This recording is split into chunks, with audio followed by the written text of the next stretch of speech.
ایک ضعیف العمر شخص کے جس کے 5 بیٹے تھے۔ جب وہ بوڑھا ہو گیا تو اس نے اپنی ساری دولت بیٹوں میں تقسیم کر دی۔ اس نے سوچا اب مجھے روپے پیسے کی کیا ضرورت ہے، بقیہ ایام اپنے بیٹوں کے ہاں گزار لوں گا۔ پہلے وہ اپنے بڑے بیٹے کے گھر گیا اور اس کے پاس رہنے لگا۔ ابتدائی ایام میں تو بڑے بیٹے نے اس کی بہت خدمت کی اور آؤ بھگت بھی کی اور کہا کہ آپ کا خیال رکھنا تو میرا فرض ہے، مگر تھوڑے دنوں بعد وہ اپنے باپ سے بیزار ہو گیا۔ اب وہ اس کا ادب بھی نہیں کرتا تھا، بلکہ کبھی کبھی اپنے والد کو ڈانٹ لیتا تھا۔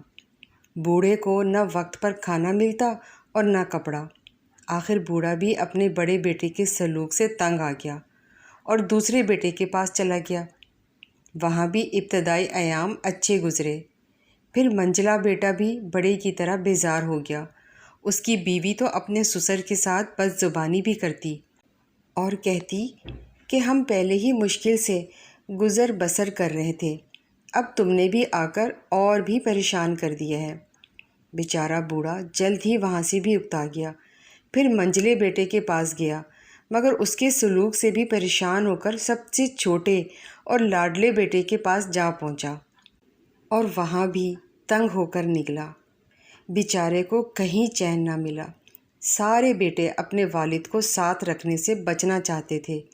کوئی کہتا میرے اتنے بچے ہیں، تم کو کیسے رکھ سکتا ہوں، کوئی کہتا میرا گھر چھوٹا ہے، تو کوئی کہتا میں خود غریب ہوں۔ والد 5 بیٹوں کی خوشامد کرتا، ان سے رو رو کر کہا کہ میں تمہارا باپ ہوں، میرے بڑھاپے اور کمزوری پر ترس کھاؤ، مگر کوئی پرواہ نہ کرتا۔ ایک مرتبہ 5 بیٹے اکٹھے ہوئے اور سب نے مل کر فیصلہ کر لیا کہ والد کو کسی اسکول بھیج دیا جائے۔ اس طرح وہ روزانہ صبح کو جائے اور شام کو آئے گا، تھوڑی روٹی اسے دے دی جائے۔ والد نے سنا تو بڑی عاجزی کے ساتھ بیٹوں سے کہنے لگا، مجھے پڑھنا تو آتا نہیں، میں بوڑھا ہوں اور میری آنکھیں بھی کمزور ہو گئی ہیں، مجھے اچھی طرح دکھائی بھی نہیں دیتا، اب میں اسکول جا کر کیا کروں گا؟ مجھے کہیں رہنے کو تھوڑی سی جگہ اور ایک ٹکڑا روٹی دے دیا کرو، میں پڑھا رہوں گا۔ مگر ظالم بیٹوں نے والد کی ایک نہ سنی اور گاؤں سے دور ایک اسکول میں زبردستی بھیج دیا۔ والد روتا ہوا چلا جا رہا تھا کہ راستے میں ایک ضعیف العمر مگر امیر آدمی کا گھوڑا وہاں سے گزرا، تو گھوڑے سے اتر کر پوچھا، کہاں جا رہے ہو؟ اسکول جا رہا ہوں، ضعیف العمر اور مظلوم والد نے جواب دیا۔ امیر آدمی نے حیرت سے کہا، بڑے میاں، اس عمر میں اسکول جاؤ گے؟ یہ تو تمہارے گھر میں آرام سے بیٹھنے کے دن ہیں۔ مظلوم والد نے اپنی پوری کہانی سنائی تو امیر آدمی نے کہا، بڑے میاں، اسکول جانے کا خیال تو بیکار ہے، مگر تم غم نہ کھاؤ، میں تمہاری مدد کروں گا۔ یہ کہہ کر اس نے اپنی جیب سے ایک تھیلی نکالی اور اس میں کوئی چیز بھر دی، پھر تھیلی کو ایک لکڑی کے صندوق میں رکھ کر صندوق کو اچھی طرح بند کر دیا۔ صندوق ضعیف العمر والد کو دیتے ہوئے اس کے کان میں کچھ کہا۔ ضعیف العمر والد صندوق لے کر خوشی خوشی گاؤں واپس پہنچا۔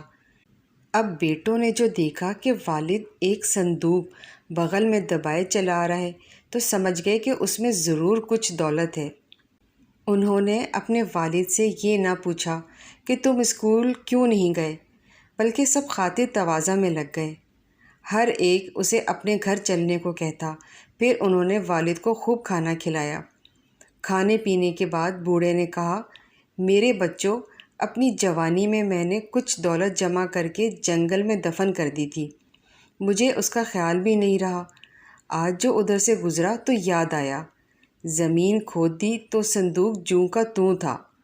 اب میری زندگی تک یوں ہی بند رہے گا، میرے مرنے کے بعد اسے کھولنا اور تم میں سے جو میری زیادہ خدمت کرے گا اور بڑھاپے میں آرام دے گا، اس دولت کا زیادہ حصہ اسی کو ہی ملے گا۔